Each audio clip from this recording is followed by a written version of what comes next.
에베레스트 산 정상에 오른 성공했던 사람들 가운데 기억나는 인물이 여러분에게 있습니까?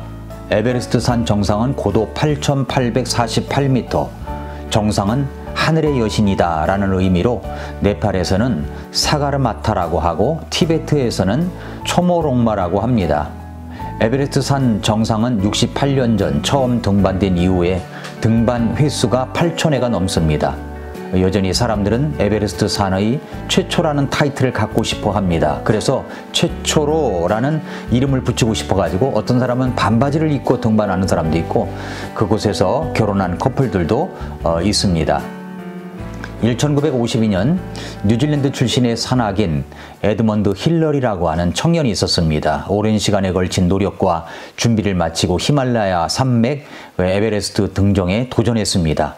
세계 최고봉이라고 하는 에베레스트 산 정상은 당시 아직 어떤 인간의 발길도 허락하지 않은 죽음의 미답지였습니다. 지금은 선험자들 덕분에 등반 코스 등이 알려졌지만 당시에는 이 산행에 대한 정보가 부족했던지라 에드먼드 힐러리의 열정적인 도전은 긴 준비와 극한의 노력에도 불구하고 실패하고 말았습니다. 재도전을 준비하던 에드먼드 힐러리에게 영국의 한 단체로부터 에베레스트 등반에 대한 강연 요청이 들어왔습니다. 강의를 수락하고 연단에 선 에드먼드 힐러리는 에베레스트의 험준함을 자세히 설명했습니다. 그러자 한 청중이 질문했습니다. 그렇게 험준한 산인데 등반을 포기할 생각은 없습니까? 그러자 에드먼드 힐러리는 지도에 표시된 에베레스트를 손가락으로 가리키면서 말했습니다. 전에 내려오는 명언입니다. 아니요, 나는 다시 등반할 겁니다. 처음은 실패했지만 다음은 꼭 성공할 겁니다. 왜냐하면 에베레스트는 이미 다 자랐지만 나의 꿈은 아직도 계속 자라고 있기 때문입니다. 그리고 1953년 5월 29일 에드먼드 힐러리는 최초로 에베레스트를 정복한 산악인이 되었습니다. 그런데 여러분 아십니까? 그 에베레스트 산을 오른 등반가로 성공한 사람들은 셰르파의 도움이 없이는 절대 이룰 수가 없었다는 것 말입니다. 원정대는 원정을 돕는 사람들이 있었기 때문에 정상까지 갈 수 있었습니다. 셰르파의 도움이 없이는 절대 산 정상을 오를 수가 없습니다. 우리의 성공도 그렇습니다. 우리가 어떤 성공이든 그 성공의 자리에 이르기까지는 누군가의 도움이 꼭 있었습니다. 그것에 대한 감사를 모른다면 그것은 은혜를 모르는 사람일 것입니다. 결국은 뭐냐면 사람입니다. 성경에도 그 사람에 대한 이야기가 나옵니다. 우리는 하나님 앞에서 어떤 사람인가를 생각해 봐야 됩니다. 지금까지 나는 어떤 사람이었습니까? 성경에서는 세 종류의 사람에 대해서 말씀합니다. 그 세 종류의 사람 가운데 나는 지난 세월 동안 어떤 사람이었으며 어떤 사람으로 살아가기를 원하는가를 오늘 말씀을 통해서 같이 한번 생각해 보겠습니다. 고린도전서에서는 세 종류의 사람이 나옵니다. 본성에 속한 사람, 영에 속한 사람, 그리고 육신에 속한 사람입니다. 먼저 첫 번째, 본성에 속한 사람입니다. 고린도전서 2장 14절에 보면은 그러나 본성에 속한 사람은 하나님의 영의 것들을 받아들이지 아니하나니 이는 그것들이 그에게 어리석은 것이기 때문이며 또 그가 그것들을 알 수도 없나니 이는 그것들이 영적으로 분별되기 때문이라 라고 이야기를 했습니다. 그리스도인들은 한때 본성에 속한 사람이었던 적이 있습니다. 그러니까 육적인 성품에 속한 사람이었다는 것입니다.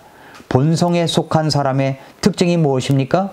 오늘 말씀해 보면은 하나님의 영의 것들을 받아들이지 않습니다. 그러한 것들이 어리석게 보이기 때문입니다. 또한 그러한 것들을 알 수도 없습니다. 왜냐하면 그것들은 영적으로 분별되는 것이기 때문에 그렇습니다. 영적으로 장성했음을 알 수 있는 한 가지는 뭐냐면 분별력입니다. 즉 삶의 이면을 통찰하고 그 실제가 무엇인가를 알아내는 능력입니다. 그런데 본성에 속한 사람, 육에 속한 사람, 자연인은 분별력이 전혀 없는 사람입니다. 본성에 속한 자연인, 내추럴맨, 이분들은 우리가 예수님을 위하여 살아가는 것에 대해서 전혀 이해를 하지 못합니다. 우리가 예배하는 것도 이해하지 못합니다. 알 수도 없습니다. 일주일 내내 밤늦도록 회사 일에 사업에 수고를 했습니다. 그리고 주일날은 늦잠을 자지도 못하고 예배를 드리기 위하여 모입니다. 믿지 않는 본성에 속한 자연인은 이것을 전혀 이해할 수가 없다는 것입니다. 이해하지를 못합니다. 거기에다가 주일날 오후에도 예배하죠. 수요일 저녁에도 예배하는 분들이 있습니다. 그래서 믿지 않은 분들이 부모님이나 가족들이 무슨 말을 합니까? 야, 믿어도 너무 깊게 믿지는 말아라 하고 말을 합니다. 왜 예배를 오는지, 예배의 의미가 무엇인지를 알지 못하는, 이해도 못하는 그런 사람들입니다. 우리 중에는 구원은 받았지만 예배의 소중성을 모르고 이렇게 자연인처럼 생각하는 분들이 혹시 있을지 모르겠습니다. 너무 깊게는 믿지 말자. 그것은 우리의 죄성에 속한 본성의 생각들입니다. 또한 본성에 속한 사람은 우리가 헌신하는 것도 이해를 못합니다. 교회 와서 그냥 예배만 드리고 가는 것이 아닙니다. 아침 일찍 와서 주일학교 선생님으로 봉사를 합니다. 주방에서 이틀간 수고하여 음식을 준비합니다. 찬양대 연습시간, 그리고 찬양대로 헌신을 합니다. 또 전도로 봉사합니다. 교회 와서 청소로 봉사를 합니다. 이런 봉사를 사람들이 이해할 수가 있겠습니까? 이해할 수가 없습니다. 본성에 속한 사람은 우리가 드리는 헌금도 이해를 못합니다. 잠 못 자면서 끊임없는 경쟁관계 속에서 어떻게 해서 번 돈인데 그것을 하나님 앞에 드릴 수가 있단 말입니까? 그것도 10분의 1을 뚝 떼어가지고 드릴 수가 있단 말입니까? 그것을 본성에 속한 사람은 알 수가 없습니다. 이런 모습이 바로 본성에 속한 자, 자연인의 모습입니다. 교회를 나오면서도 혹시 이와 같이 분별을 할 수 없고 이해가 안 되는 부분이 있습니까? 혹시 그런 분 가운데는 구원받지 않은 분들이 있을 수가 있습니다. 자신을 한번 점검해 보시기를 바랍니다. 둘째로, 이와는 반대로 영에 속한 사람이 있습니다. 영에 속한 사람. 고린도전서 2장 15절, 16절 말씀해 보면은 더욱이 영에 속한 자는 모든 것을 판단하나 자신은 아무에게도 판단을 받지 아니하느니라.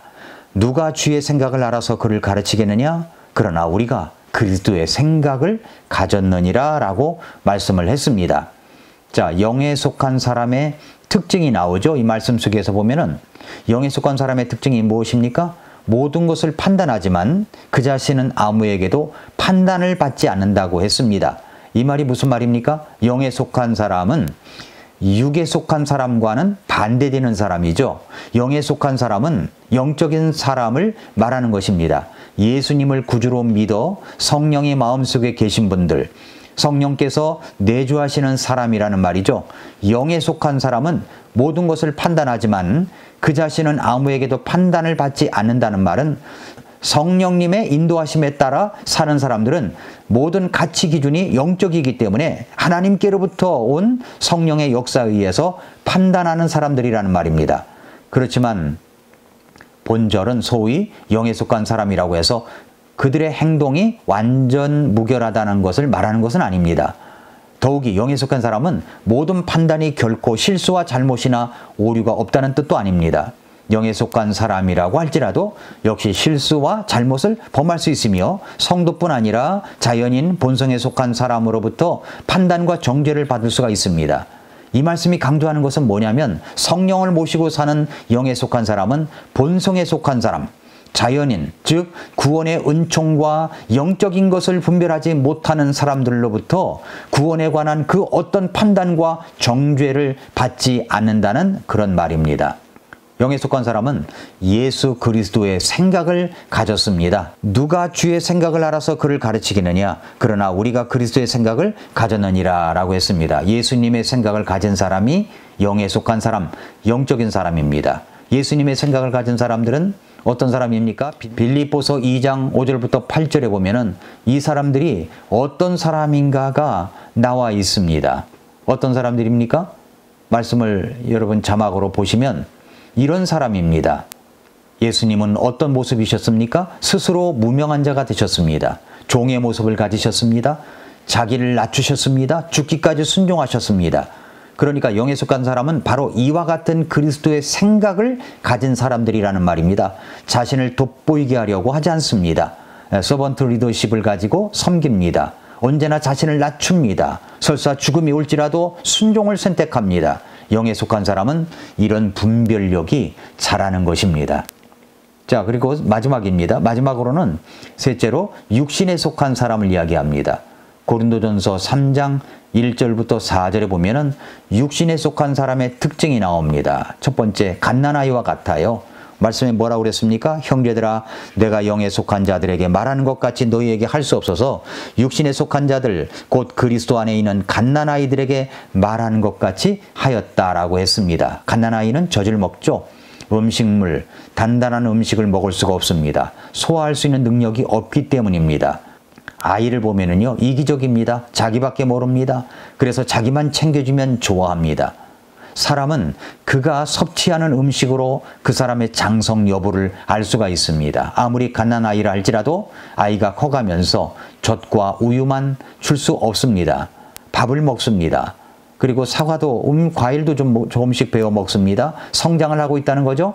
그러나 단단한 음식, 고기는 먹지를 못합니다. 어린아이이기 때문에 그렇습니다. 하나님의 말씀은 우리의 양식입니다.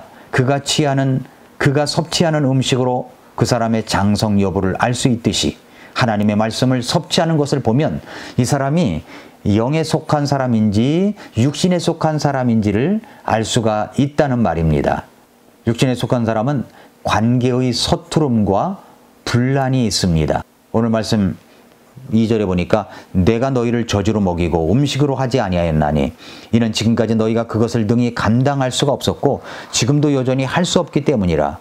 너희는 아직도 육신에 속한 자들이니라. 너희 가운데 시기와 다툼과 분쟁이 있으니 너희가 육신에 속하여 사람들처럼 걷지 아니하느냐? 어떤 이는 말하기를 나는 바울에게 속한다 하고 다른 이는 말하기를 나는 아볼로에게 속한다 하니 너희가 육신에 속한 자들이 아니냐라고 했습니다.